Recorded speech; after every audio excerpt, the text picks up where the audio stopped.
Bueno chicos, bienvenidos. Igual esta charla se va a grabar para el que la pueda ver en diferido. Listo. Voy a compartir pantalla.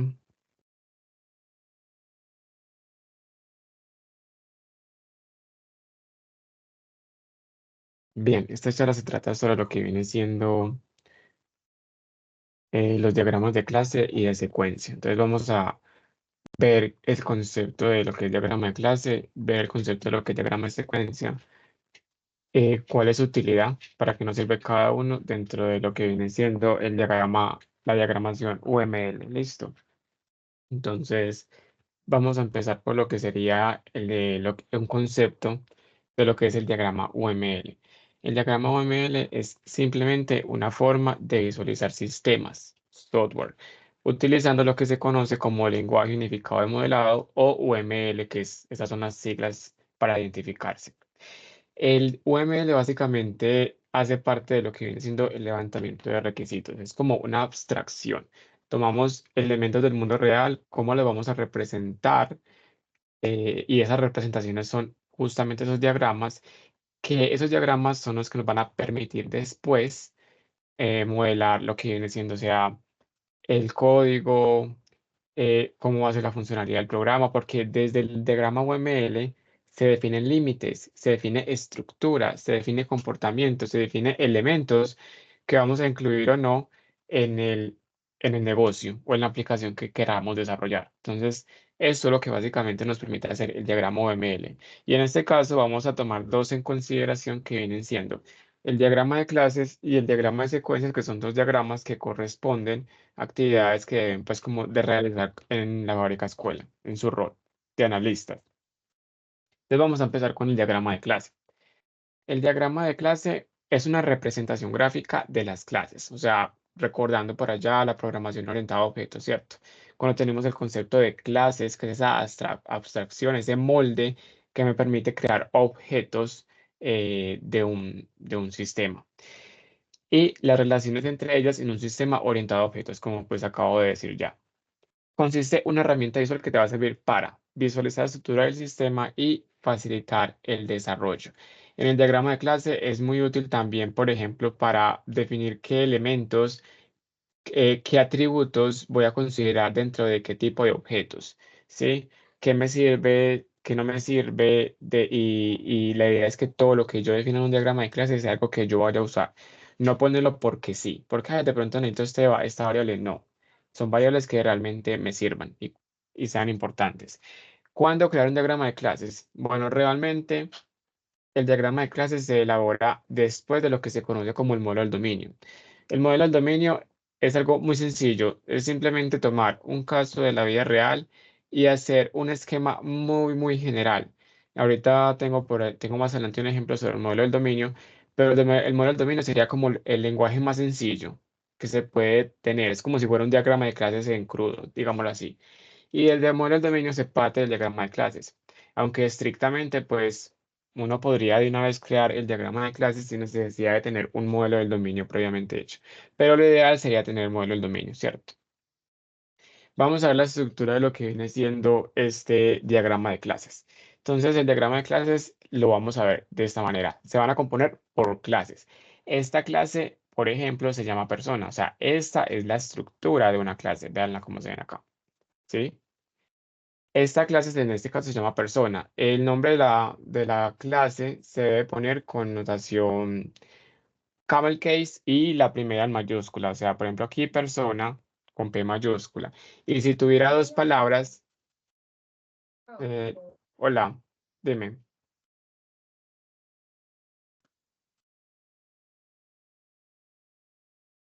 ¿alguien me estaba hablando?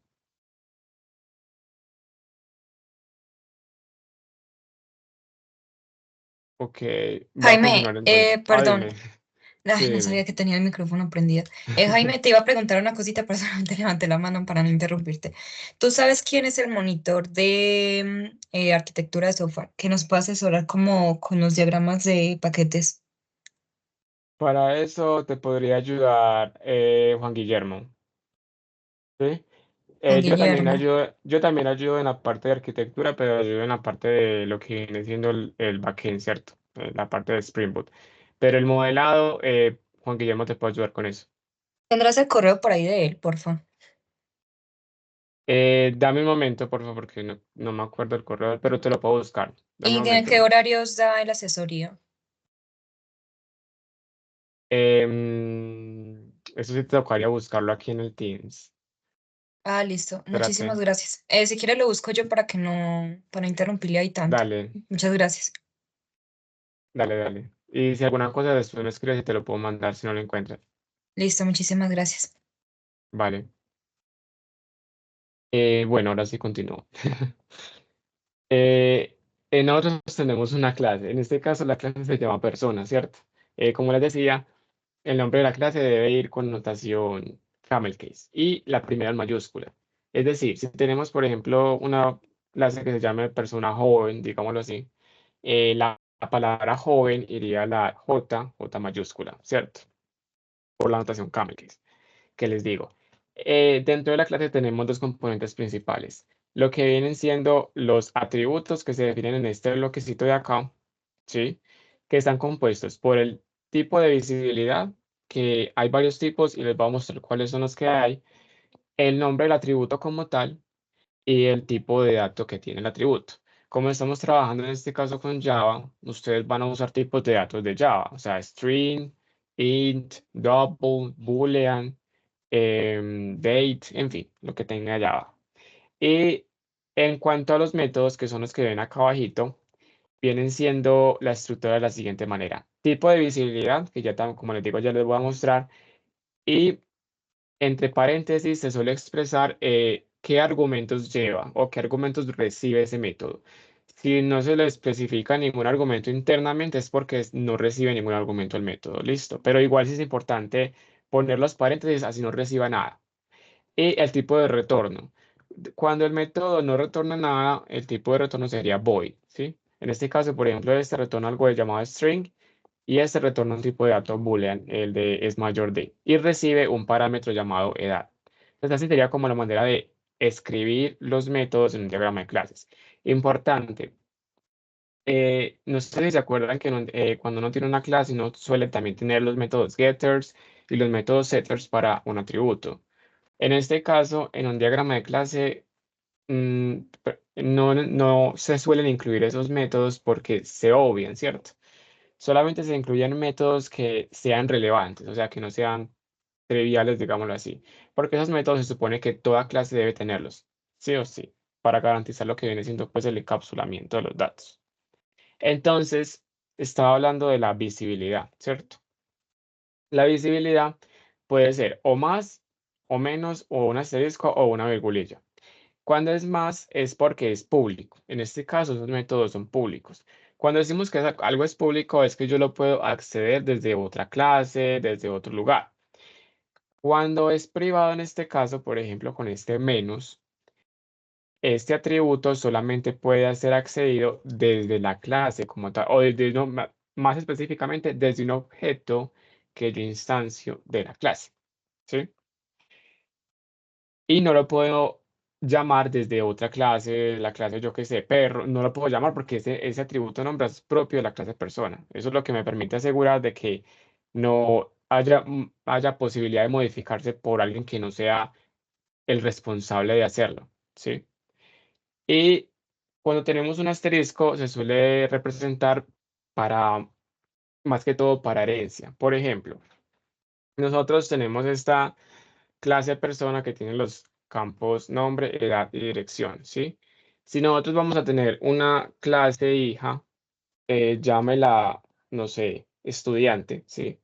El estudiante seguramente va a tener un nombre, una edad y una dirección, pero nosotros no queremos repetir esa información, ¿cierto? Entonces, lo que hacemos es reutilizar los campos que ya tiene la clase de persona mediante lo que se conoce como herencia.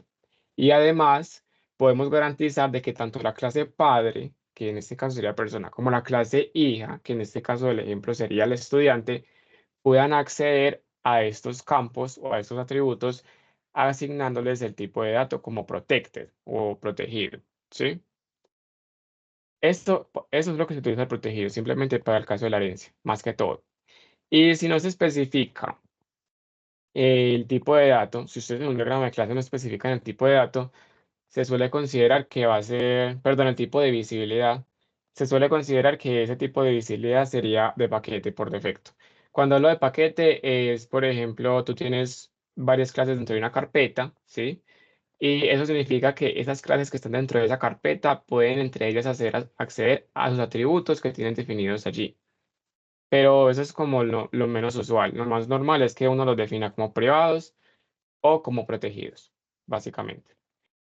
Y aquí les tengo pues como un resumen de, como yo les decía, el método, el nombre del método. Importante aquí también que el nombre del método se escribe con notación Camel. En este caso, el nombre sí inicia con minúscula, no inicia con mayúscula como en el caso de la clase, sino que es minúscula. Y el resto sí, si usted le pone más palabras, sí sería con camel case. El, la cantidad de parámetros que recibe y el tipo de retorno, que en este caso sería de booleano. Y en cuanto al tipo de dato, tenemos lo mismo, su nombre y su tipo de, tipo de dato como tal, que sería en este caso string. Bueno, dentro del diagrama de clases, aquí vimos como una clase normal, ¿cierto? Pero ustedes en un diagrama de clases van a ver es clases relacionadas. Entonces vamos a ver qué relaciones existen entre esas clases que nos van a permitir justamente pues unirlas, ¿sí o qué? Entonces empecemos por lo que viene siendo la herencia. La herencia, en pocas palabras, lo que nos va a permitir es simplificar el código y ahorrar justamente ese código, ¿cierto? ¿Por qué? Porque cuando tú usas herencia, la idea es que estos campos puedan ser reutilizados desde una clase hija. Por ejemplo, en este caso, la clase sensor tiene el atributo ID y el atributo company. Este es de tipo entero y este es de tipo string, ¿cierto? La clase sensor visual, como hereda de sensor, él tiene su atributo resolución, pero como hereda de sensor también tendría un atributo ID y un atributo company, porque sigue siendo un sensor. ¿Sí? Sino que como es herencia, no lo especificamos. Simplemente le especificamos acá el numeral, que significa protected, y con eso le estamos diciendo, venga, es que este atributo puede ser accedido tanto desde sensor como desde sensor visual. Y lo mismo para el sensor de proximidad. Entonces, el sensor de proximidad tiene este atributo que se llama distancia y hereda los demás desde el sensor. Importante acá que también heredan los métodos, no solamente los atributos, ¿sí? Sino que yo me estaba enfocando en los atributos, pero también heredan métodos de las clases padres. Ahí también pasa eso. Entonces, como dice acá, promoviendo la reutilización del código y la creación de jerarquías de clases. Claro, porque pues, se da una relación entre padre e hijo. Y que reflejen la relación entre los diferentes tipos de objetos de un sistema. Eso es lo que básicamente consiste la herencia. Y la representación de la herencia en un diagrama de clase se da de la siguiente manera. Consiste en una flecha que va desde la clase hija hasta la clase padre, así como lo ven acá. Esta flechita que va desde la clase hija hacia la clase padre. Si van teniendo alguna duda, me preguntan. Bueno, voy a continuar con la asociación, que es otro tipo de relación que van a ver en el diagrama de clases. En la asociación, eh, se representa algo que se conoce como cardinalidad. Cuando hablamos de cardinalidad, es básicamente un conteo, digámoslo así. En el fondo es como si fuera un conteo. Vamos a ver, por ejemplo, esta relación entre cuenta y cliente, ¿sí? ¿Cómo leeríamos esta relación? Tú tomas esta entidad, obvias esto no lo vas a ver, tomas esta entidad y dices, una cuenta le pertenece a un cliente. ¿Por qué digo uno? Por este uno que está acá. O sea, este no lo miro, solamente miro este. Entonces, tomo la entidad cuenta y digo, una cuenta le pertenece a un cliente, ¿sí? Y si quiero verlo desde el cliente, tomaría este objeto cliente, no miro esto no lo miro, tomaría esto que está acá y digo, un cliente puede tener una o muchas, este asterisco significa muchas cuentas. Entonces, mire que esa cardinalidad justamente lo que nos permite hacer es como un conteo de qué tipo de asociación puede haber, porque puede ser que sea de una a muchas, ¿sí? Puede ser que también sea uno o puede que sea de cero a muchas. Claro que la de cero a muchas es poco común, esa no se ve tanto. Y ustedes pueden también agregarles como una descripción acá al ladito para que sea más claro. Por ejemplo, ustedes vieron que yo dije, una cuenta le pertenece a un cliente, pero porque yo ya sabía que este modelo era justamente para eso, ¿cierto? Y agregué la palabra le pertenece, pero si ustedes no conocieran este modelo, ustedes dirían, pero bueno, ¿y usted cómo sabía que era así? Sí, a veces no es tan obvio. Aquí puede ser muy obvio, pero a veces no es tan obvio. Y por eso es bueno especificar como acá un texto, como en el de abajo, que te dice como qué es la relación que se va a establecer, para que sea más fácil de comprender, de leer. Entonces aquí, por ejemplo, en este caso que estamos tratando lo que viene siendo con vuelos, ¿cierto? Entonces, un pasajero puede reservar, acuérdense, tomamos la entidad pasajero, en este caso así, la clase pasajero, perdón. En este caso es esta, ¿cierto? Y obviamos esto no lo miramos, un pasajero puede reservar uno o muchos vuelos, ¿sí? Y si lo vemos desde vuelo, la relación sería un vuelo, ¿sí? No miro esto no lo miro. Un vuelo tiene o pues puede incluir a uno o varios pasajeros. Esta sería como la forma en que se lee esa relación de asociación, utilizando lo que viene siendo la cardinalidad. ¿Cómo establezco la cardinalidad? Pues eso depende mucho del modelo de negocio, ¿cierto? Por ejemplo, va a haber casos en los que, no, el cliente solamente puede tener una cuenta. Aquí yo, por ejemplo, dije que el cliente puede tener varias cuentas, pero eso depende de la necesidad del negocio. Y ya eso, por ejemplo, en el caso de la fábrica escuela, ustedes tienen unos lineamientos que deben de tener en cuenta al momento de establecer ese tipo de relaciones para saber cómo deben de ir, ¿sí?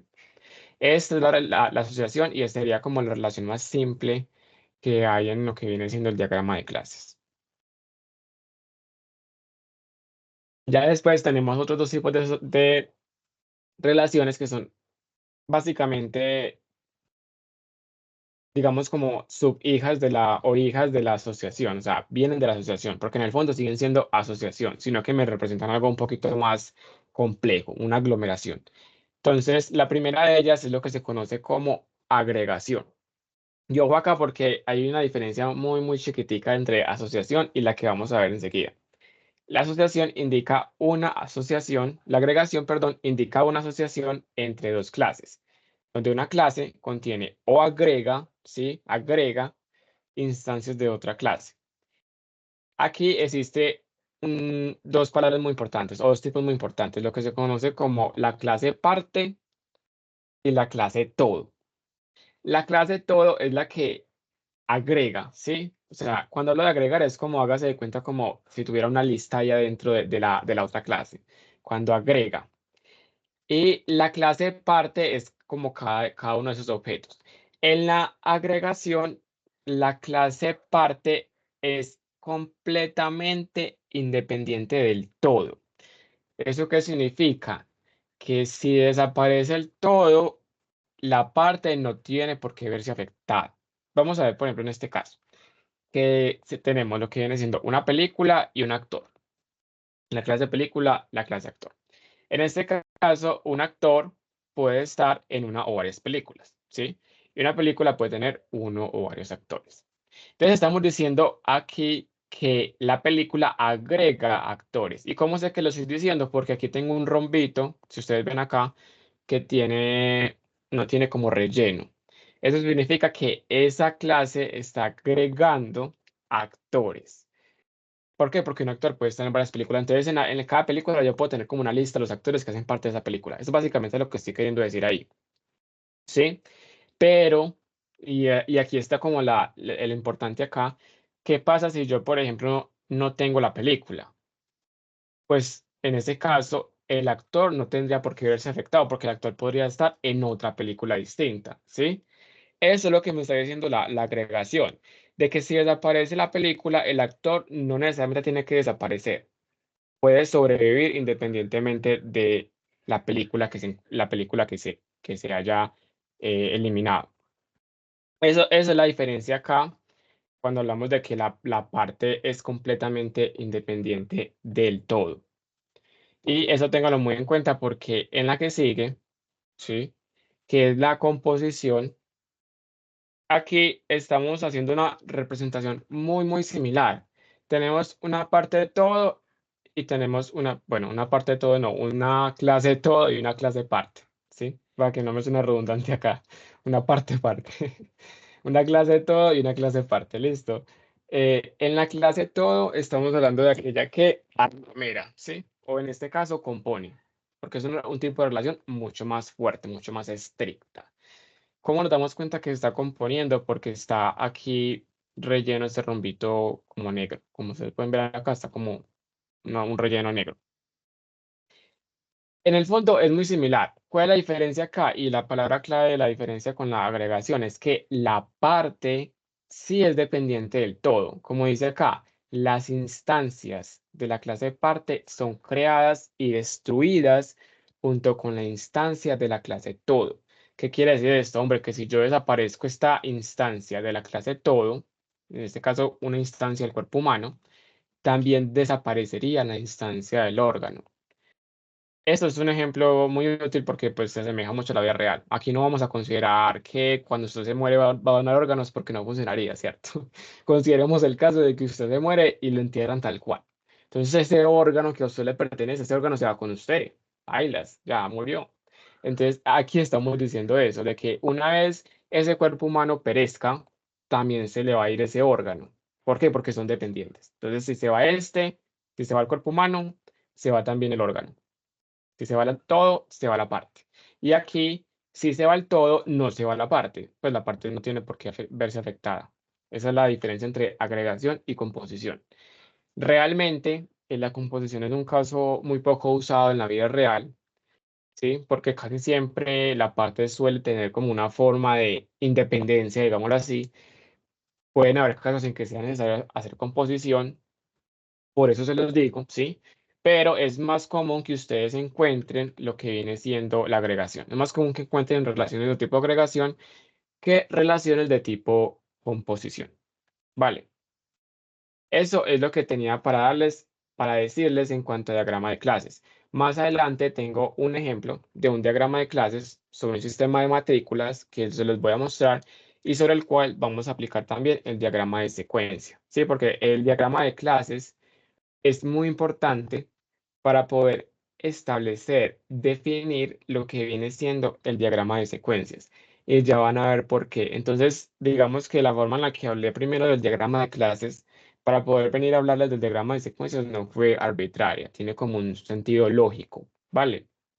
Voy a hablarles ahora del diagrama de secuencias y ahorita hacemos un ejercicio en GenMyModel sobre este caso del diagrama de secuencias. Y también les muestro pues el ejemplo del diagrama de clases, que el ejercicio del diagrama de secuencias sería con base en este diagrama de clases que les mostraría ahorita. Entonces, ya vimos el diagrama de clase, ¿sí? Ahora vamos a ver qué son los diagramas de secuencia. Los diagramas de secuencia básicamente nos muestran la interacción de los objetos a lo largo del tiempo. Eso es de hecho, un diagrama de secuencia es un tipo de diagrama de interacción, porque hay dos tipos de diagrama de interacción, el de secuencia y el de comportamiento. El de secuencia es uno de ellos y como dice acá, son útiles para visualizar cómo los distintos elementos de un sistema colaboran en la realización de un escenario. ¿Por qué? Porque en un diagrama de secuencias nosotros podemos ver cómo se da el flujo de la relación, a dónde van los datos, qué está pasando con la información, cuándo me llega, a dónde me llega. Es muy claro, ¿sí? Eso es lo que caracteriza un diagrama de secuencia. Y el diagrama de secuencia se representa específicamente para lo que se conoce como un escenario. Cuando hablo de un escenario es, por ejemplo, comprar producto, eso sería un escenario. Devolver un producto sería otro escenario posible, así como casos particulares dentro de un modelo general, ¿sí? Por ejemplo, ahí está hablando de compras y ventas, podría ser el caso de gestión de ventas, ¿cierto? Y dentro de esa gestión de ventas estaría un escenario de vender un producto, una devolución de un producto, y cada escenario se maneja particularmente en un diagrama de secuencias. ¿Cuándo se crea un diagrama de secuencias? El diagrama de secuencias idealmente se debe crear después de haber planteado el diagrama de clases. Por eso les hablé primero del diagrama de clases antes de llegar como a lo que viene siendo el diagrama de secuencias, ¿sí? Y obviamente, pues antes del diagrama de clases sigue estando el modelo del dominio que les dije ahorita que es como una abstracción inicial del sistema, pero es una abstracción muy, muy sencilla, muy básica, la verdad. Bueno, ya en cuanto a los diagramas de secuencia del sistema, perdón, diagramas de secuencia, tenemos dos tipos. Diagramas de secuencia del sistema que se conocen como diagramas de caja negra y diagramas de secuencia de caja blanca. Vamos a comenzar con los diagramas de secuencia de caja negra primero. El diagrama de secuencia de caja negra me muestra la interacción, como yo les venía diciendo, muestra como ese flujo de la interacción, pero aquí hay, digamos, como una particularidad, y es que el sistema se modela como caja negra. Cuando hablamos de caja negra es que no sabemos qué sucede internamente dentro de ese sistema. ¿Sí? Él hace, no sé, lo que sea por allá, no me interesa, y él me retorna algo. Eso es básicamente una caja negra. Y eso es lo que se aplica justamente en este tipo de diagrama de secuencias de caja negra, o como también lo pueden encontrar, diagrama de secuencia del sistema. Entonces, ¿qué pasos se realizan para construir este diagrama de secuencia del sistema? Lo primero que se suele hacer es trazar una línea que represente al sistema como una caja negra. Ya vamos a ver pues como eso, aquí tengo al lado, les vamos a dar una imagen al lado. Lo siguiente es que vamos a identificar los actores que operan sobre ese sistema, ¿sí? Después se identifican los eventos externos del sistema que son generados por los actores. Ya vamos a ver pues qué es lo que les estoy diciendo acá. Y a veces, esto lo pueden si quieren omitir, esto es opcional, se incluye el texto del caso de uso. Tengo entendido pues como que en esta fábrica escuela no se están manejando los casos de uso, pero pues ahí lo tienen como por el dato nomás. Entonces, ahora sí lo que yo les venía diciendo, trace una línea que represente al sistema como una caja negra. Es esta, mírenlo acá, ¿sí? No se preocupen por cada uno de estos componentes que están viendo acá, que enseguida les voy a mostrar cada uno de esos componentes qué significa. Simplemente miren como las partes. Tenemos el sistema, ¿sí? Este es el sistema, vean la parte uno, ¿sí? Luego tenemos los actores que operan sobre ese sistema. En este caso, para el escenario que yo seleccioné, que estamos hablando de ventas, crear una venta, el actor sería, por ejemplo, el cajero, ¿sí? Esta forma de representar al actor, digamos que no es arbitraria, porque cuando hablamos del diagrama de secuencia del sistema o de caja negra, realmente no sabemos qué hay, o sea, no sabemos con certeza si el actor hace parte del sistema o no. Entonces, como no sabemos con certeza, lo representamos así con un muñequito, ¿sí? Porque van a ver que enseguida, cuando veamos el otro tipo de diagrama, la representación es distinta, porque si estamos seguros que ese actor hace parte del sistema, o sea, influye allí, hace alguna operación, lo que sea. Como aquí no tenemos tanto detalle, es algo muy general, se representa de esa manera, como ese muñequito que ustedes ven ahí. Y los eventos externos del sistema que son generados por los actores son todas esas relaciones que ustedes ven como que por acá se envía un mensaje, por acá se envía otra cosa, por acá parece que pareciera como si retornaran algo. Ya vamos a ver pues como esas flechas que significan y qué es esto, esta línea de acá, en fin. La verdad no es nada complicado, es algo muy sencillo. Pero lo que quiero que vean acá es que aquí se está representando como una especie de flujo, ¿sí? Una especie de flujo, en este caso con un sistema. Por ejemplo, aquí se está creando una nueva venta, pero, y lo que quiero resaltar acá es que en el sistema no sabemos qué está pasando internamente. El cajero le dice, quiero crear una nueva venta, pero dentro del sistema no sé qué está pasando y no me interesa. Siempre y cuando me funcione bien, todo bien. Eso es lo que significa acá. Ya cuando pasemos a lo que viene siendo el diagrama de secuencia de caja blanca, ese sistema sí se detalla, sí se desengloba y sí sabemos qué pasa internamente, cómo se hace el flujo de la información. Entonces, esto es como si fuera una primera vista de la aplicación, algo muy general. Entonces, como les digo, y no se les olvide eso, de que tanto los diagramas de secuencia del sistema como los de objetos que ya les voy a mostrar se representan para escenarios. En este caso, podríamos estar hablando del escenario de las ventas. Otro escenario podría ser de evolución de las ventas y así sucesivamente. Bien, después de los diagramas de secuencia del sistema, tenemos lo que vienen siendo los diagramas de objetos o también conocidos como de caja blanca. Yo les dije ahorita de caja blanca. Estos diagramas, a diferencia de los de sistema, y detallan muchísimo más cómo se da la relación entre esos actores, entre esas entidades que contribuyen en la aplicación. Entonces aquí sí hay mucha más información que podemos conocer sobre eso. Esa es la principal diferencia entre el de caja blanca con el de caja negra. Y pues el nombre también ayuda bastante, ¿no? Porque caja blanca es algo que se conoce con detalle o con facilidad. Vamos a ver la estructura de este diagrama de caja blanca que sigue usando la misma estructura de caja negra, por eso lo dejé para esta parte, porque aquí les voy a mostrar como cada uno de esos componentes que van significando en el diagrama. Aquí, por ejemplo, tenemos un diagrama que sería de caja blanca en este caso, ¿sí? Vamos a ver parte a parte qué es cada uno de estos componentes, qué será todo eso. Primero tenemos estas cositas acá que ustedes ven como un 2 puntos registro, luego 2 puntos venta, por acá 2 puntos pago. Bien, normalmente cuando decimos 2 puntos estamos representando una instancia de una clase. Entonces en este caso esto es una instancia de la clase registro y así una instancia de la clase de venta y demás.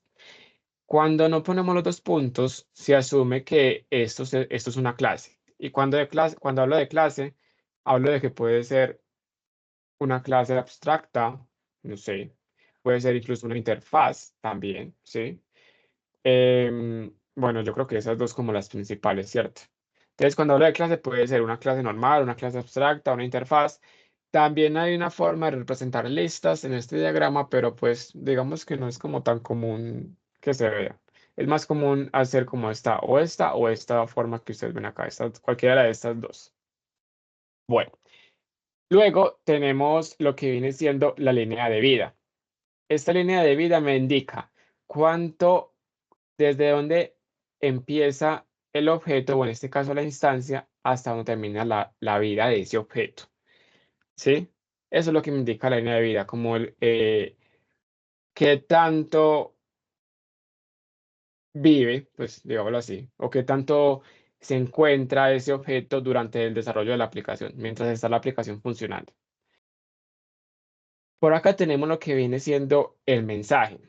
El mensaje es muy importante acá y se representa con esta flechita de mensaje. Igual enseguida también les voy a mostrar las flechitas de los mensajes.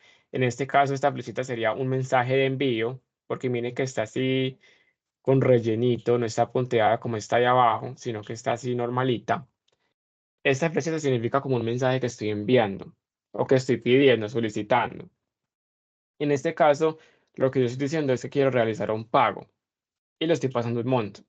Pero quiero que entiendan que este mensaje en realidad es un método que hace parte de la clase venta, ¿sí?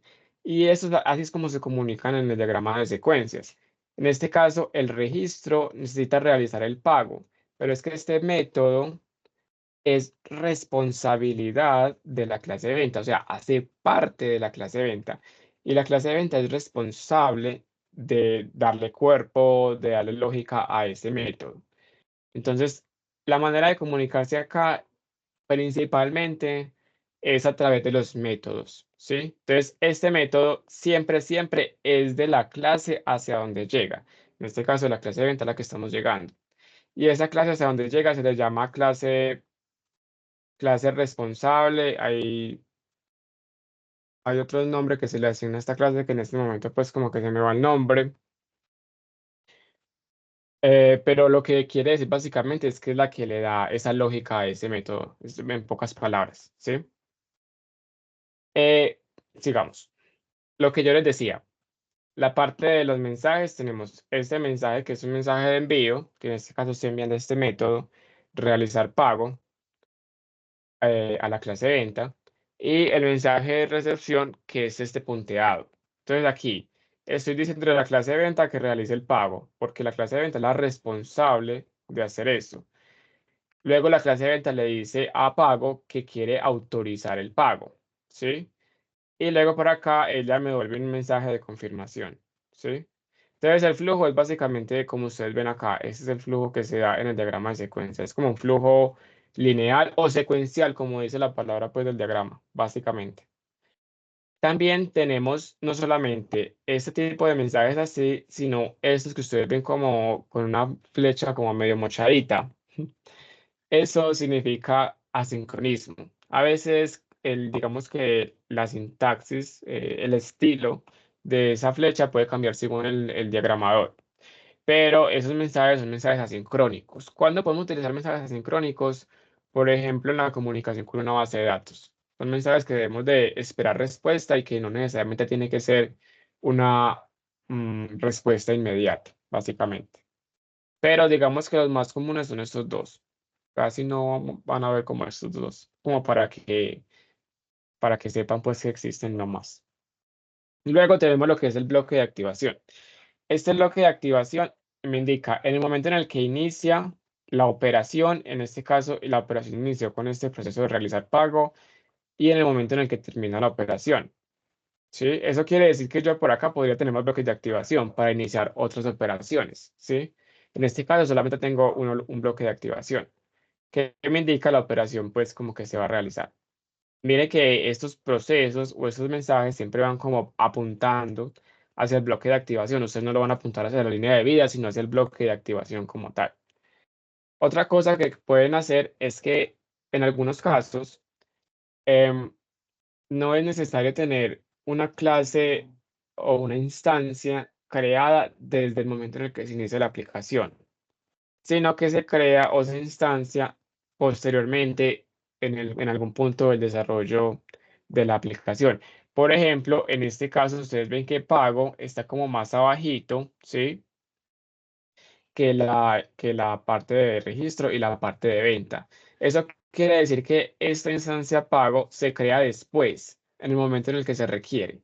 Por si ustedes de pronto necesitan expresar eso de esa manera, como no necesito crear todavía la clase pago o la instancia pago, pero la creo más adelante, lo pueden expresar también en el diagrama de secuencia de esta manera, como poniéndolo más abajito. ¿Sí? Em, de esta forma también se pueden insertar mensajes dentro de lo que viene siendo el diagrama de secuencias. Ahorita en GMI les muestro cómo sería como esa etiqueta que se utiliza para los mensajes. Y acá ustedes ven que hay una X. Yo les decía que esto es como la línea de vida, ¿cierto? O sea, desde donde comienza hasta donde termina, que por lo general es por toda la duración de la aplicación. Pero a veces ustedes dicen como que no, yo solamente lo necesito para este proceso y lo quiero eliminar. Pero aquí el destroy, les digamos que la idea del destroy es que sea un destroy no solamente a nivel, a nivel de la representación de dibujo gráfica, sino que también eso implica un destroy a nivel lógico, o sea, a nivel de programación. O sea, no es como que lo estoy poniendo por decoración acá. Si yo pongo el destroy, significa que también estoy eliminando ese pago allá en mi aplicación. Por eso ustedes dirán, entonces yo debería poner destroy acá, acá y acá. Pues miren que no, porque entonces eso significa que tendría que eliminar todas las instancias. Y no tiene sentido, además de que se volvería muy redundante. La idea es que el destroy se utilice únicamente cuando sea algo que usted diga como que no me toca hacerlo, tengo que decirlo explícitamente de que esto se tiene que eliminar, tanto a nivel lógico como a nivel gráfico. Pero el destroy también es, digamos, no muy usado. De hecho, GenMy Model no tiene como una opción para el destroy. Aún pues en estas últimas versiones no. Y no creo pues tampoco que lo usen mucho, es como más como para que lo conozcan, ¿sí? Bueno, eso en cuanto a la estructura de lo que viene siendo el diagrama de secuencias. Podemos ver otros componentes que tiene este diagrama, que son, por ejemplo, este que se llama como un mensaje self o un mensaje a sí mismo. Este mensaje lo que significa es que, mira, yo necesito el método limpiar, pero es que resulta que ese método es responsabilidad de la misma clase en la que yo me encuentro o de la misma instancia. ¿Qué hago? Pues entonces envío un mensaje self, un mensaje anidado, básicamente. Como ustedes pueden ver, queda como un bloque de activación superpuesto sobre el otro. Así sería la representación. Y es válido, no pasa nada. También tenemos mensajes condicionales, como que, ¿qué pasa si esta variable, por ejemplo, aquí tengo x, ¿sí? ¿Qué pasa si x es menor a 10? Pues entonces ejecuto este método, que es responsabilidad de la clase B, y si x es mayor a 15, entonces ejecuto este método, que es responsabilidad de la clase C, en este caso, por ejemplo. Aquí también ustedes pueden identificar de que no necesariamente el flujo tiene que ser de una instancia a la que esté necesariamente al lado. Puedes tranquilamente viajar de una instancia a la que esté, por ejemplo, acá, a esta que está acá de terceras, y no pasaría nada. La idea es que siempre haya un flujo lógico o secuencial del modelo que ustedes estén planteando. Con que se logre eso sería suficiente. Luego tendremos otros componentes que también les pueden servir bastante, que es, por ejemplo, si yo quiero representar ciclos, por ejemplo, un for o un while, yo cómo utilizaría eso, ¿cierto?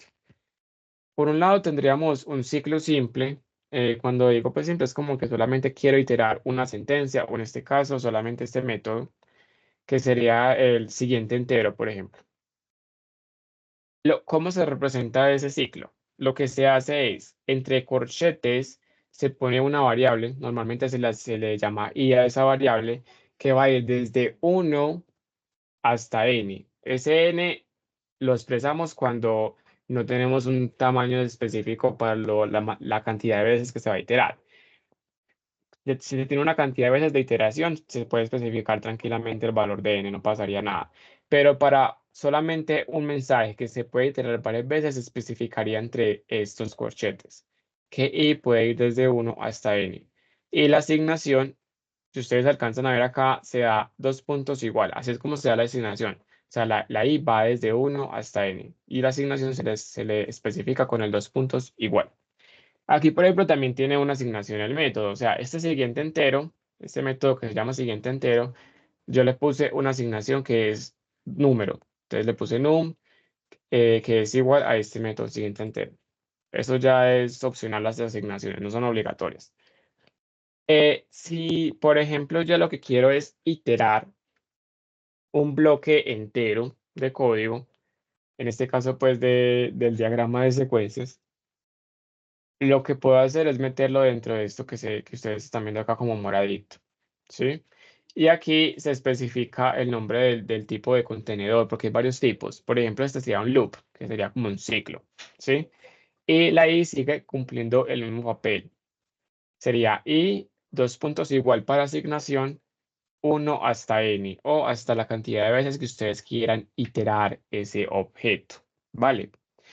Entonces significa que este bloque se va a iterar tantas veces como ustedes hayan especificado acá.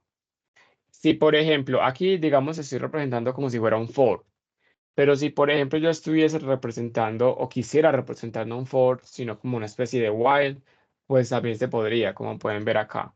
Si ustedes ven, aquí estoy representando un escenario en el cual usted está, digamos, no sé, desbloqueando su celular, el celular le va a decir, no, vuelvo a intentarlo, vuelvo a intentarlo, vuelvo a intentarlo. Y el celular le va a decir, vuelve a intentarlo tantas veces hasta que o usted lo bloquea o usted le pone el pin que es, sí o qué. Entonces aquí, por ejemplo, estaría ese bloque de código que él te va a decir, vea, pin incorrecto y vuelve a introducirlo hasta que ese pin sea correcto. O sea, mientras este pin sea incorrecto, se repite el código. Eso es lo que está queriendo decir acá. Que mientras este pin sea incorrecto, se repite este bloque que está acá. Eso sería una representación de un mientras, por ejemplo, en lo que se conoce como el diagrama de secuencias. Vale, ya pues yo sé que de pronto lo que les he dado es muchos conceptos porque sé que es así, pero vamos a dar un ejemplo y espero pues como que quede un poquito más claro todo lo que hemos visto acá. Primero les vamos a usar un modelo del dominio. Este modelo del dominio es para lo que se conoce como un sistema de matrícula. Un sistema de matrícula que yo diseñé acá pues simple. En el modelo del dominio hay unas características muy importantes y es que el nombre de la entidad que ustedes llamarían después clase en un diagrama de clase se llama aquí entidad. Y cada uno de estos campos que están adentro se llaman características y no atributos, porque en un diagrama de clase los llamamos atributos, ¿sí? Y otra cosa muy importante, en un modelo de dominio, como es algo tan simple, Yo en un modelo de dominio no puedo representar complejidades. Por ejemplo, herencias no puedo representar acá. Aunque sabemos de que el estudiante que tiene ID, nombre, apellido, y el docente que también tiene ID, nombre, apellido, comparten esos campos, no puedo crear una clase de persona y que el estudiante herede de persona y que el docente herede de persona porque en un modelo del dominio eso no se conoce, eso no se sabe.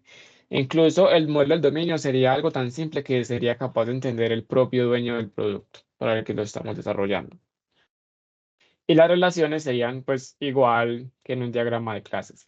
Esta rayita significa uno y esta que tiene como una ramita, una ramificación significa mucho. Entonces sigue siendo pues como la misma lectura que les decía en la parte de la asociación, que un estudiante realiza una matrícula le pertenece en este caso a un estudiante y así. Básicamente eso no cambiaría. Ya, cuando pasamos al diagrama de clases, entonces este es el dominio, modelo del dominio, y ese modelo del dominio lo pasamos a lo que se llama el diagrama de clases. Entonces miren la diferencia acá. Yo les decía a ustedes de que aquí no podíamos tener una clase persona, pero en el diagrama de clase nos damos cuenta de que tanto el estudiante como el docente comparten esos tres atributos, que serían el nombre, el apellido, y bueno, yo aquí le puse un ID. Ah, bueno, el ID también lo tenía el estudiante y el docente. Ustedes comparten esos tres atributos, ¿sí? De esa manera lo puedo representar como una clase padre, que el estudiante herede de esa clase padre y que el docente también herede pues como de esa clase padre igualmente. El estudiante puede realizar una matrícula, como pueden ver acá, la cardenalidad y la matrícula le pertenece a sí mismo a un estudiante. Y lo mismo para el docente en la relación de cursos, en este caso sería un docente puede estar en varios cursos, en uno o muchos cursos, y bueno, así sucesivamente. Básicamente lo que quiero que también entiendan acá es que fíjense en estos métodos que tengo yo aquí definidos en matrícula. Yo tengo en matrícula definidos unos métodos llamados agregar curso, enviar matrícula, validar matrícula. En cursos por aquí tengo un método de buscar curso. Acuérdense de estos métodos, porque si yo voy a construir un diagrama de secuencia con base en este diagrama de clases, la idea es que yo utilice métodos que existan en mi diagrama de clase, ¿sí? Por ejemplo, voy a utilizar métodos que en este caso hacen parte de la matrícula o que hacen parte del curso. Entonces, acuérdense como de esos métodos que hay acá en este diagrama. Ahora sí, si queremos representar el diagrama de clases, perdón, de secuencias, de caja negra y voy a tomar el escenario, porque acuérdense que estamos hablando de un escenario específico. El escenario específico que seleccioné acá, por ejemplo, sería realizar matrícula. Entonces, para ese escenario, ¿cómo podría ser un flujo en un diagrama de secuencias de caja negra? Aquí, por ejemplo, el estudiante dice, ah, yo quiero agregar un curso, ¿sí? Y se lo mando al sistema. Miren que yo sé que ese método agregar curso yo sé que en realidad hace parte de la clase matrícula, ¿cierto? Mírenlo acá. Pero como estoy representando el de caja negra, yo no tengo conocimiento sobre eso. Del sistema no sé nada, porque es como algo que no se sabe. Entonces, él me hace algo por allá adentro, a mí no me importa, ¿sí? Yo solamente le mando el mensaje y él me va a dar una respuesta, un retorno, pero no sé qué hay interno allá, que después lo vamos a ver a más detalle en el diagrama de caja blanca. Entonces yo le digo, ve, yo quiero agregar un curso. Y el sistema me va a mandar un mensaje de confirmación. Listo, lo agregaste, todo bien. Pero ¿qué pasa? Yo puedo, por ejemplo, querer agregar más de un curso, ¿cierto? Porque uno normalmente matricula más de un curso. Entonces, en este caso, lo que uno hace es meterlo como dentro de un ciclo, dentro de un loop, ¿sí? Por ejemplo, acá. Este bloque de código se ejecuta tantos cursos yo quiera agregar. Entonces se va a agregar más cursos, quiero agregar otro curso y así sucesivamente hasta que el estudiante pues decida no seguir agregando curso y se seguiría con el siguiente flujo, que por ejemplo aquí sería enviar matrícula, que ese método hace parte de la clase matrícula que ahorita les decía. El sistema le dice, listo, todo bien y te devuelve un mensaje de confirmación. Pero mire que en el sistema no sabemos qué pasa internamente, es como si no nos importara. ¿Por qué? Porque es un diagrama de caja negra. ¿Qué pasa si lo hacemos en un diagrama de objetos o en un diagrama de caja blanca? Pues aquí digamos que sí es distinto, sí cambia la situación, porque si conozco cada entidad o cada clase, cada instancia que está en mi sistema. En este caso, si ustedes se acuerdan, en el diagrama de clase teníamos el estudiante, teníamos la matrícula y teníamos el curso, ¿vale? Entonces, aquí los represento la línea para el estudiante, la línea para la matrícula y la línea para el curso. Empecemos. ¿Qué hace el estudiante? El estudiante dice, yo quiero agregar un curso. Entonces, un bloque de activación, el mensaje agregar curso que justamente corresponde a ese método que es responsable de la clase ¿quién? Matrícula o de la instancia matrícula. Después de la matrícula le dice, listo, pero yo para poder buscar el curso necesito que el curso o sea, necesito conseguir el curso como tal, necesito que el curso me lo busque, pero eso no es mi responsabilidad, eso no hace parte de mí. Entonces, espere un momentico, yo le digo a curso, tráigame el curso que necesito y él me lo va a traer, ¿sí? Entonces, él te devuelve un mensaje de curso encontrado y la matrícula dice, listo, ya tengo el curso, te lo agrego y te manda ese mensaje de confirmación. Entonces aquí, listo, te agregué el curso. Vale. ¿Qué pasa? Lo podemos meter dentro de ese ciclo for o dentro de ese loop que yo les decía. ¿Por qué? Porque el estudiante puede agregar tantos cursos como sea necesario. Entonces aquí puede agregar otro curso y se repetiría otra vez el ciclo. ¿Qué sigue después? El estudiante le dice, listo, yo quiero enviar la matrícula. Eso sería otro bloque de activación. Ese método de enviar matrícula, ¿de quién es responsable? De la clase o de la entidad matrícula. ¿Sí? Y dentro de matrícula hay un método justamente que dice validar matrícula, que es responsable ella misma. Como ella misma es la responsable, entonces uno lo que hace es una llamada anidada o una llamada self, que sería como este bloque que ustedes ven acá, así mismo, superpuesto. Cuando ella hace la validación, que en este caso podría ser que haya cogido entre, yo qué sé, 8 y 24 créditos, por ejemplo, él ya dice, listo, todo bien, te devuelvo la confirmación y ahí verifico de que el estudiante hizo bien su matrícula y el estudiante se da cuenta también de que quedó la constancia de la matrícula. Ese sería el flujo, por ejemplo, para realizar la matrícula. Ahora, yo les quiero mostrar cómo podríamos hacer este diagrama, pero hagámoslo, por ejemplo, en GenMyModel para que sea más intuitivo. Entonces voy a hacer ese diagrama en GenMyModel como para mostrarles esas herramientas que pueden utilizar allí y sea como más dinámico todo. Vale.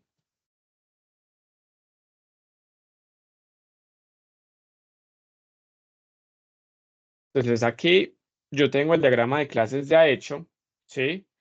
Si la compañera, pues la otra monitora, ella ya les dio, digamos, como una charla sobre lo que era el GenMyModel y tomó un diagrama de clase como ejemplo para mostrarles cómo crear elementos en GenMyModel. Sin embargo, pues aquí les puedo dar un recorderis. Ustedes simplemente se van en la parte que dice acá, ¿sí? Diagrama de clase o class diagram y toman la clase, ¿sí? Que quieren usar y voy a ponerle aquí, por ejemplo, clase prueba y comienzo a agregar atributos. Cuando yo me paro sobre esta clase, ella me comienza a mostrar como unos elementos que pueden tener. Por ejemplo, aquí dice agregar un atributo protegido, agregar un atributo público, un atributo privado. Voy a agregar atributo privado. Entonces, voy a ponerle aquí elemento 1, por ejemplo. Y acá, dentro de este atributo, yo le defino el tipo. Y GenMyModel tiene unos tipos ya por defecto que estos son los que básicamente vamos a usar, entonces no tienen que crear más, yo creo. Que por ejemplo, digamos, esta sea de tipo entero, ¿sí? Ahí creamos un atributo. Para crear un método, ustedes se pueden posicionar acá en este engranaje y dice Add Operation, Add New Operation. Entonces le dan acá y ustedes observarán, voy a agrandar esto un poquito más, que aquí se crea como una línea de división. Aquí están los atributos y aquí están las operaciones o los métodos. Ustedes pueden incluso digamos, como editar acá en esta partecita o irse para acá en la parte de Properties. Mire que ahí me abre como un cuadrito y comenzar a editar ustedes aquí mismo. En este caso, estoy editando lo que estoy señalando que es el método. Entonces aquí le puedo cambiar el nombre. Digamos que ese sería método 1. Sí, por ejemplo. Puedo especificar si es un método abstracto, si es un método estático, que ya serían como conceptos más avanzados, pero se pueden hacer. Puedo especificar el tipo de retorno que yo les decía que puede ser void, puede ser string, puede ser booleano. Entonces, lo que ustedes necesiten, por ejemplo, aquí puedo retornar, digamos, un string, por ejemplo. Y ustedes pueden especificar si tienen parámetros. Entonces, aquí pueden decirle, vea, new parameters. Entonces, agregan un parámetro, digamos, valor 1, ¿sí? Y le pueden especificar el tipo de ese parámetro que van a recibir. Digamos que ese parámetro va a ser de tipo también string, ¿sí? Mire que aquí me está apareciendo que recibe algo de tipo string, pero no me está apareciendo el nombre del parámetro. Si ustedes quieren que les aparezca el nombre del parámetro, ustedes pueden agregar acá la opción que dice Show Names. Cuando dicen Show Names, les va a aparecer el nombre de ese parámetro. Como pueden ver acá. Entonces aparece el método, los parámetros que recibe y el tipo de retorno, ¿sí?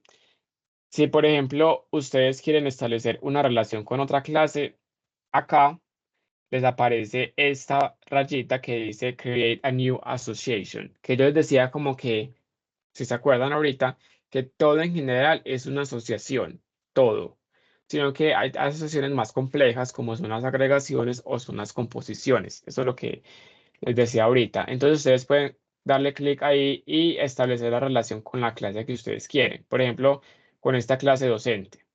Él por defecto le pone como la cardinalidad, una cardinalidad opcional, pero ustedes claramente la pueden editar, ¿sí?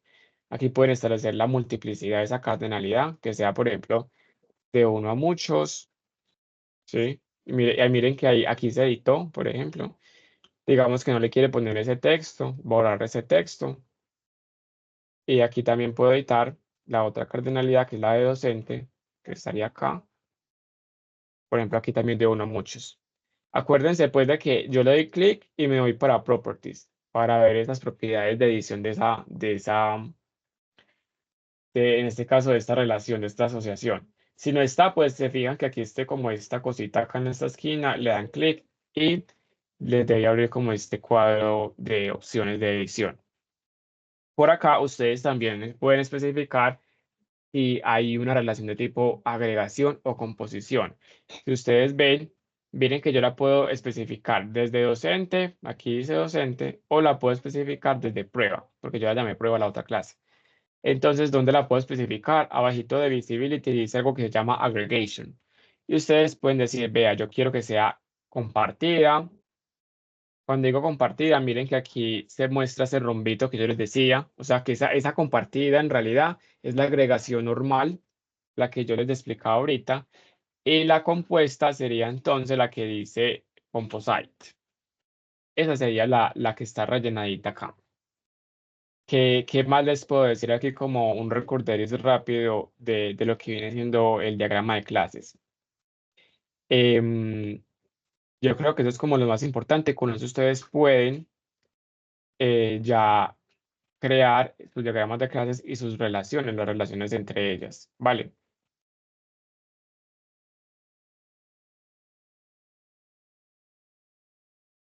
Estoy viendo por acá si de pronto me parece como importante decirles algo más. Esto es para la visibilidad, pero pues normalmente eso lo editas cuando lo creas acá. Mire que cuando yo le doy aquí, no sé si alcanzan a ver, pero aquí me aparece la opción de crear de una vez si es público o si es protegido o si es privado. Entonces esa opción de visibilidad normalmente como que la pones acá de una vez, pero también la pueden configurar desde esa ventana de propiedades, si ustedes quieren. Em, bueno, creo que bueno, sí, vale acá. Otra relación muy importante, porque yo les mostré la de asociación, otra que les puede servir mucho es la de herencia. La herencia, ustedes aquí en My Model la van a encontrar como esta que está acá que dice Generalization. Esta es la relación de herencia. Entonces, si yo quiero decir que prueba, por ejemplo, prueba, hereda de docente sería esta manera como represento esa herencia, ¿sí? Que esa sí la encuentran acá. Esta no la van a encontrar como en esta parte de propiedades, sino como en esta parte de lo que viene siendo el componente de class diagram, esta parte de acá. Yo creo que ahora sí es como lo más importante que ustedes deberían conocer del diagrama de clases. En GenMyModel, que si no estoy mal es el que la fábrica escuela pues recomendó que usaran para crear el diagrama de clases de la aplicación. Entonces ese recordaris es para que les sirva. Recuerden pues que si tienen duda me preguntan y vamos resolviendo también. Voy a pasar entonces ahora sí a modelar el diagrama de secuencias. Para crear el diagrama de secuencias, ustedes separan acá, por ejemplo, este proyecto se llama Sistema Matrícula. Yo le voy a dar clic derecho a ver un nuevo diagrama y le voy a decir acá, hay muchos diagramas que puedo crear, pero en este caso voy a crear, a mí me interesa el diagrama de secuencias, que es este. Y ya me da pues como una serie de elementos para comenzar a editar. Entonces voy a representar primero que todo las tres líneas de vida que les decía yo, que sería el estudiante, la matrícula y el curso, ¿sí? Voy a representarlas acá. Voy a cambiarles el nombre, estudiante, matrícula y curso. Y ahora vamos a empezar a establecer esas comunicaciones. Como saben, ya las comunicaciones se establecen con esos bloques de activación. Esos bloques de activación ustedes los encuentran acá que dicen execution. Entonces aquí en execution le dicen acá, lo ponen acá y ahí se pone el bloque de activación. Luego ustedes van a hacer un mensaje, una llamada, ¿sí? Y la pueden realizar con este botoncito que dice acá call, o, que sería el mensaje sincrónico. Entonces, este mensaje va desde estudiante hacia matrícula, por ejemplo. Entonces, sería acá, él me pone el bloque de activación de matrícula, ¿sí? En este caso, yo creo que todavía no necesito el mensaje de respuesta, lo voy a borrar por ahora. Voy a alargar un poquito esto también. Y acá, si se acuerdan, aquí enviábamos el método agregar curso, ¿cierto? Que hace parte de la clase matrícula. Y yo les enviaba como el código, ¿sí? Entonces voy a organizar esto por acá. La matrícula dice, listo, usted quiere agregar un curso, pero yo necesito buscar ese curso para saber qué curso quiere matricular. Y de eso se encarga curso. Entonces yo le digo al curso, lo llamo, curso, venga, dígame qué curso es. Entonces buscar curso. Buscar curso y le mando el curso, o en este caso el código, ¿cierto? Vale. Ahora sí, el curso me envía una respuesta, que es este que me lo puso aquí por defecto, este mensaje, esta flechita punteada, como yo les decía. Entonces, el mensaje de respuesta es este, y aquí le pongo, por ejemplo, curso encontrado, ¿sí? Luego, ya cuando encuentra ese curso, la matrícula dice, listo. Ahora lo va a decir el usuario, en este caso el estudiante, que ya encontré el curso y que ya se lo puedo matricular. Y ese mensaje de respuesta ustedes lo pueden también encontrar acá, que dice reply, este que dice acá reply. Lo pongo desde matrícula y va hacia estudiante. Y le va a mandar como una confirmación de que ese curso fue asignado exitosamente. ¿Qué sigue acá? Como yo les decía a ustedes, digamos que uno puede tener tantos cursos como quiera matricular, ¿cierto? Uno puede matricular muchos cursos. Entonces, aquí iría lo que yo les decía del loop o del ciclo. Para poner un ciclo aquí en GenMyModel, ustedes pueden utilizar este elemento que se llama Combine Fragment. Yo le doy clic acá, lo voy a poner por acá y él me crea como esta cajita. Como ustedes pueden ver, aquí no dice for, aquí dice sec, ¿cierto? Y es porque realmente hay varios bloques, hay varios tipos de bloques, no necesariamente es un for o un loop, sino que el loop es como el más importante que me parece que ustedes deberían conocer. Les voy a mostrar algunos que hay. que tiene aquí ya en My Model. Voy a seleccionar esto acá y me voy para propiedades. Y acá, en el donde dice Cell State Kind, yo aquí puedo decir qué tipo de bloque quiero usar. Ya sabemos que lo que nos interesa es como el loop, ¿cierto? Porque es el que hace ciclo. Pero hay otros, por ejemplo, está uno que de pronto les puede servir, que es el alternative. Este alternative lo que me permite hacer es como cuando yo quiero ejecutar un bloque, en este caso de secuencia, pero si se cumple una condición y si no, se va por otro lado. Para poner el bloque opcional, o sea, eso es como si fuera un if y un else, ¿cierto? Si pasa esto, se mete por acá, si no, se va por otro lado. Para poder poner el otro lado, ustedes utilizarían este que dice Interaction Operand. Lo pongo acá y ustedes ven que se pone como una línea punteada. Eso significa que la condición que yo especifica acá en alt, si se cumple, se corre ese bloque. Si no se cumple esa condición, entonces se corre lo que yo pongo acá debajo de esta línea punteada. Eso es como para que lo conozcan, porque de pronto les puede servir bastante eso de representar un if, pero en bloque y con su respectivo else. Si solamente quieren representar como la parte del if, como que hace, se cumple esta condición, ejecute el bloque y si no se cumple, pues no siga normal, no hay un else. Si no quieren tener un else, ustedes pueden usar, por acá también está el optional, que sería como la representación solamente del if, sin incluir el else. Esa sería la otra opción que ustedes pueden usar. Vale, entonces está el alt, está el optional. Esta de secuencia, digamos que la más simple, que es la que me dice como que el flujo debe ser secuencial. Entonces, como yo les decía, primero agregar curso, luego se va a buscar curso, luego se va por acá curso encontrado y luego el mensaje de confirmación. Eso es lo que me indica lo de secuencia. Entonces, este es el bloque como más simple de todos. Y ahora sí, vamos a usar el loop. Hay otros tipos, pero realmente me interesa que sepan como los principales, los que realmente van a usar en la fábrica escuela, por ejemplo. Entonces, no voy a ahondar como en temas que no vamos a usar en la fábrica, que sean útiles, ¿cierto? Entonces vamos a usar el loop que lo podemos representar, bien sea como una iteración definida, es decir, desde 1 hasta 2, desde 1 hasta 3, o desde 1 hasta n, en este caso sería n, porque no sabríamos si el estudiante va a agregar 1, va a agregar 2, va a agregar 3 cursos, ¿cierto? Entonces aquí lo podemos representar como i, dos puntos igual, en este campo que dice guard, dos puntos igual, corchetes, y entre corchetes ponemos desde 1, 3 puntos suspensivos, n. Y ustedes van a ver que aquí se especificó. Ah, bueno, este corchete me acabo de dar cuenta que no es necesario especificarlo, creo. Vamos a ver. A ver, yo miro cómo queda así. Ah, sí. No es necesario especificar el corchete, él te lo pone por defecto.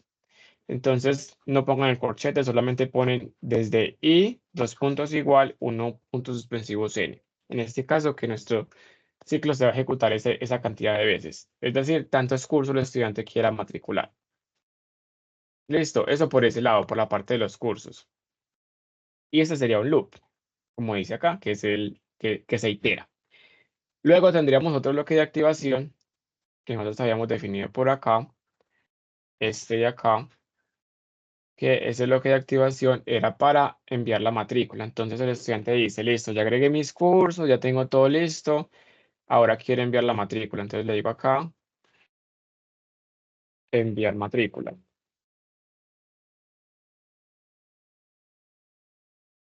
Y la matrícula va a ser una validación ella misma, ella va a validar de que la matrícula esté bien, por ejemplo, de que cumpla con los créditos mínimos y máximos. Para hacer un bloque anidado, simplemente tomamos la que usamos ahorita, que es la de llamada, pero le volvemos a dar clic a ella misma. Y así se llama a sí misma. Voy a borrar este porque este no me interesa, solamente la de call, que es la que voy a usar la parte de validar matrícula. ¿Sí? Y acá voy a alargar más esto. Bueno, y voy a alargar también más la línea de vida porque esto ya no me ocupa acá. Esto así. Y acá voy a enviar el mensaje de respuesta que sería ya la confirmación de esta matrícula. ¿Sí? Y ahí tengo el diagrama de secuencias que yo les había planteado de ahorita del sistema de matrículas. Miren que no es, digamos, difícil de usar esos componentes de aquí en My Model. Realmente son muy intuitivos y son muy fáciles de usar. Si ustedes, por ejemplo, una última cosita por acá, si ustedes, por ejemplo, quieren agregar un comentario, lo pueden hacer. Clic aquí donde dice comment, pueden aquí y les aparece como una etiqueta que es similar a la que yo les tenía ya en la presentación. Y aquí pueden poner como escenario,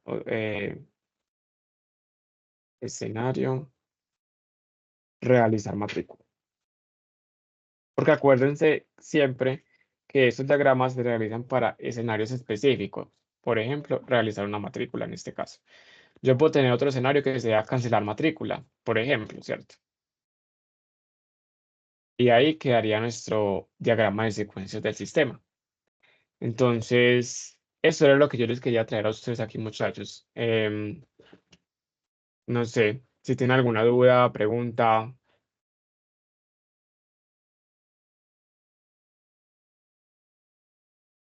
Yo le voy a enviar aquí el link de la asistencia para que lo registren, por favor. También pues como comenten sobre qué tal les pareció la sesión y demás, ¿cierto? Que eso nos sirve mucho a nosotros para mejorar. Creo que solo estoy yo, porque ya. Ah, sí, tranquilo, no se preocupe que a veces pasa que en las sesiones la gente se va o la gente no entra, entonces es normal. Yo voy a tener el teléfono. Dale, muchas gracias. ¿Y qué te pareció bien? ¿Estuvo bien? Sí, estuvo muy interesante. Ah, bueno. Que acabamos de Ah, dale, es con mucho gusto. Muchísimas gracias. Bueno, que estés muy bien.